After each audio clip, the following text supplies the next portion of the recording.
Welcome back to the Lightkeepers Podcast, an exclusive production of A Guiding Light, our nonprofit charity dedicated to the idea that knowledge is power and good information leads to a better life. I'm Clayton Vandiver, your Lightkeeper, with my co-host, as always, Charlene, our very own licensed clinical social worker certified in the state of Florida.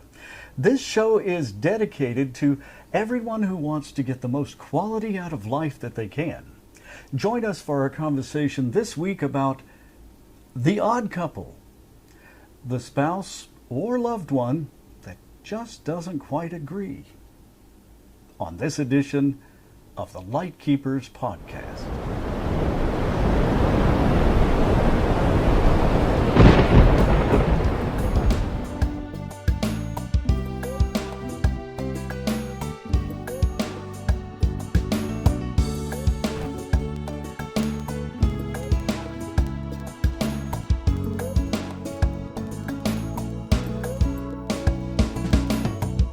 Please leave your questions or comments below and join our conversation. Questions are answered during the next show online every Wednesday evening at 7 p.m. Eastern. The Lightkeepers Podcast is an exclusive production of A Guiding Light Incorporated. And agree with what? Agree with wishes for medical treatment. Wishes! I should have known that.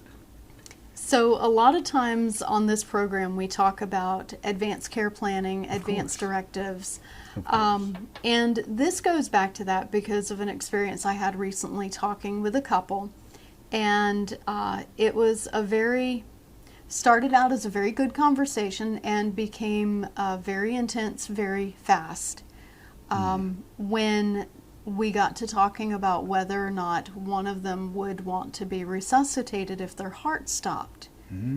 Talking about a do not resuscitate form. I see. And one spouse said, of course they do. And the other one said, no, actually, I don't. And that was probably a little bit of a surprise to both you and the other spouse.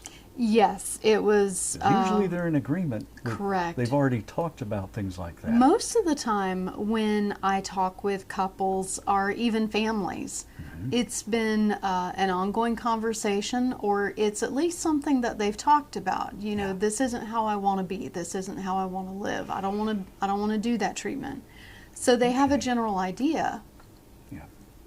This time there was a difference in opinion, and for whatever reason, maybe because one person was not comfortable bringing that topic up without maybe someone there to mediate. Okay. I'm not sure what the circumstances were exactly, but either way.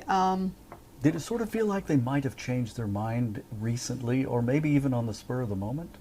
I think it was a recent development. Okay. This is someone who had a lot of issues, medical issues going on. Okay, like they reconsidered in the scope of those. And they had recently been hospitalized, and they could see that things were progressing. Well, could there also have been a little element of denial on the part of the spouse? Like they kind of knew what was going on, but weren't ready to give up yet? There was no denial. Oh. There was an overabundance of not wanting to let go. Well, we can understand that too. Absolutely, absolutely. And that's ultimately what it boiled down to. Sometimes as a counselor, as a therapist, I have to kind of blow the whistle and put the referee shirt on and send everyone back to their corners for a moment. And this was one of those situations where I had to bring the meeting to a pause and say, we need to talk about this. Right. And there was some heated discussion between the two of them. And it went nowhere in a hurry. And I said, you know, what I'm hearing here from one person is they're tired. They're done. They no longer have the quality of life that they want. Well, that's I have to bring up an important thing I just observed there, because, you know, in conversation between the two, they might have never noticed, they might have never picked up on it, but a professional counselor, a professional social worker, someone with lots and lots of master's degrees and quite a bit of student loan, is someone who is going to recognize that and pick up on it intuitively. And that's the wonderful thing about having a little bit of professional counseling on occasion. Someone there who can advocate for you, can sort of see the things that maybe you don't want to see or you're not able to see, and they pick up on them. Now, not every social worker can do this. Not every counselor can do this. They're trained to, but some just have amazingly intuitive, innate talent. And that's why we started this show, because this is one of them. An important part of being a counselor, at least for me, an important part of doing the counseling is not just acknowledging what was said, but also recognizing and acknowledging what wasn't. Yeah. And that's an important aspect. And that came into play with this particular couple. And I just had to pull it out in the open and make it speakable, which is basically where you take the elephant in the room and you pull it out and you put a spotlight on it and you say, "This, here it is, let's talk about it."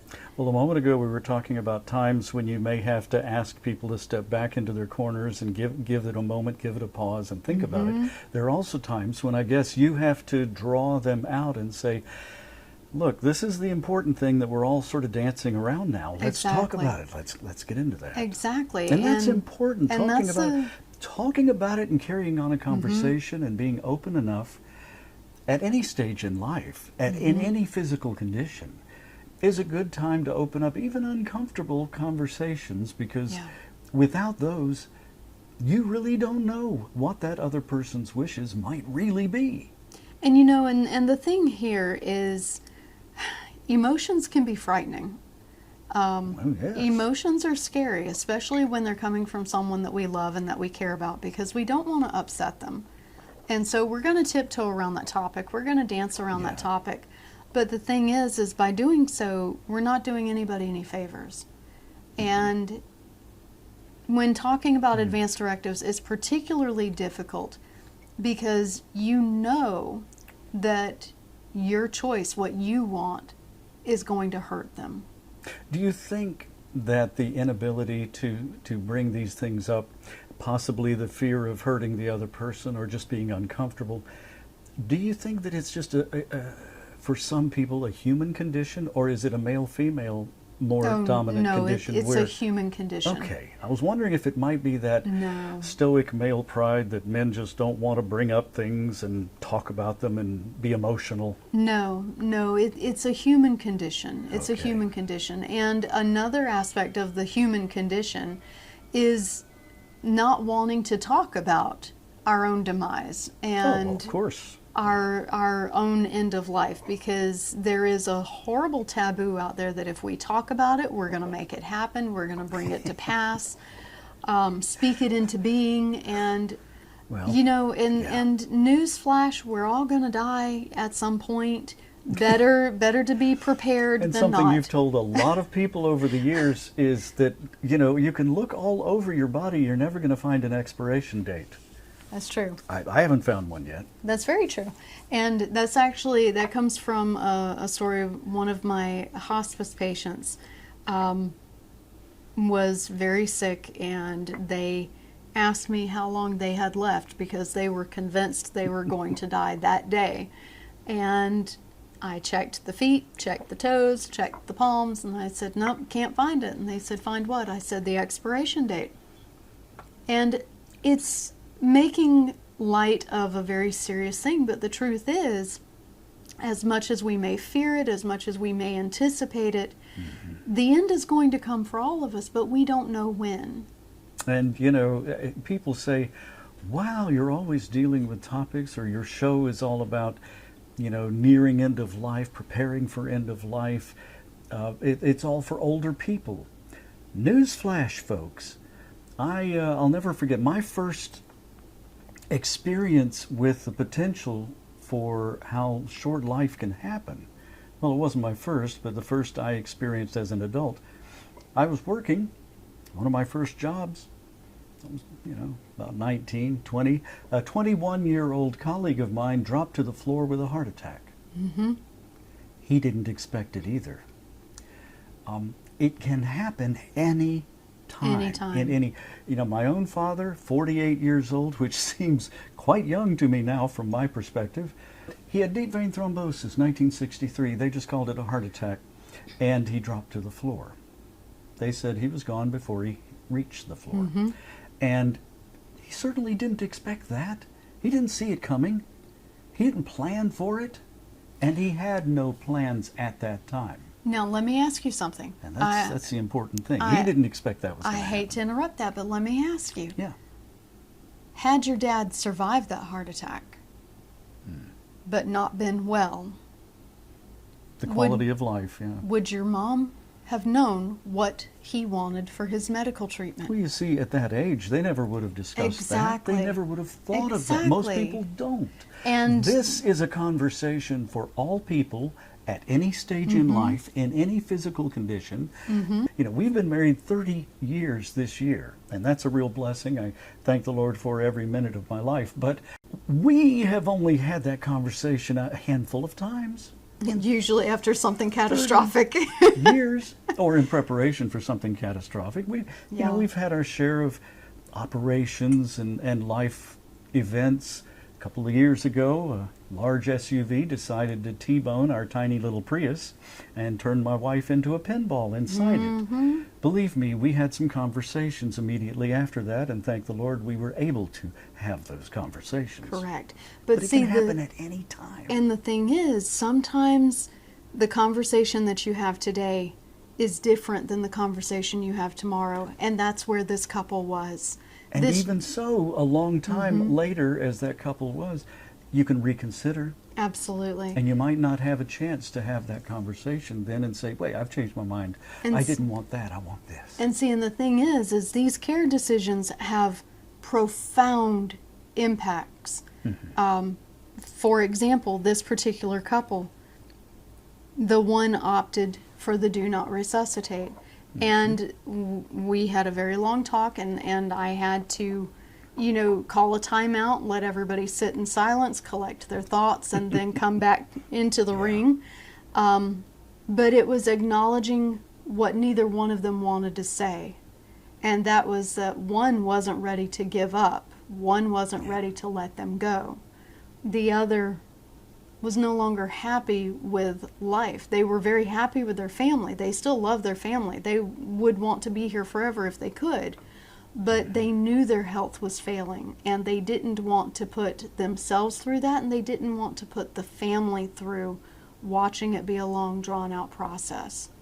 Well, that is something to think about. Again, at any stage in life, at any age, in any physical condition, anything can happen. I used to talk to people when I was with the Department of Elder Affairs for a few years, in a very out in left field break in my career.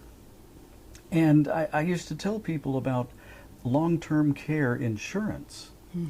And they said, well, what's the most important thing you can tell us about long-term care insurance? I said, well, generally, when you're old enough to be thinking about it, it's too expensive for you to afford. And when you're able to afford it, you're too young to ever give it any thought. And yet, anyone at any time can need long-term care insurance. Absolutely. Because if you're that 21-year-old fellow who survived the heart attack, by the way, he might have had a lifetime infirmity from that then his family would not have been prepared to assist him with. And they might have needed special treatment, special in-home care, special furnishings, all kinds of things that long-term care insurance might have helped him with. And I'm not selling long-term care insurance. I'm just saying it's something that you don't think about when you're young because you think you'll live forever. And by the time you think, hey, that would be a pretty good idea, that might help out me and help out my family, oh, it's unaffordable by now. Yeah. Because as you get older, the price for that goes up. So if you're a younger viewer or listener to the show, you might want to talk to someone about that sort of a benefit. If you're newly married and you think, I could get into a car wreck tomorrow, God forbid, and I might need that sort of help. think about long-term care insurance. It's a conversation you and your advisors, counselors might need to have. And of course, you can always add your comments or questions below, or topics you'd like to hear us talk about. Of course, this is all a highly personal choice. No conversation we have on the Lightkeepers podcast should ever take the place of your own medical care team or other professional advisor, who should always be consulted on your specific situational needs. We all need good information to help make the most informed decisions so we can live life on our own terms. This conversation is to start you thinking, because most people are not prepared at all, are they? No. And some are very well prepared indeed, just from joining us here each week on the Lightkeepers Podcast every Wednesday at 7 p.m. Eastern. The Lightkeepers Podcast is an exclusive production of Animation Studios and A Guiding Light, and is found on all audio RSS podcast feeds and also on YouTube. Visit the website at aguidinglight.org. Or to make a tax-deductible contribution, just send your check to the address that's right below me here on the screen. We're so grateful for your support. Speaking of that, hit the like and subscribe buttons. It's free, so you'll catch every single episode. I'm Clayton Vandiver, your Lightkeeper. We'll see you next time.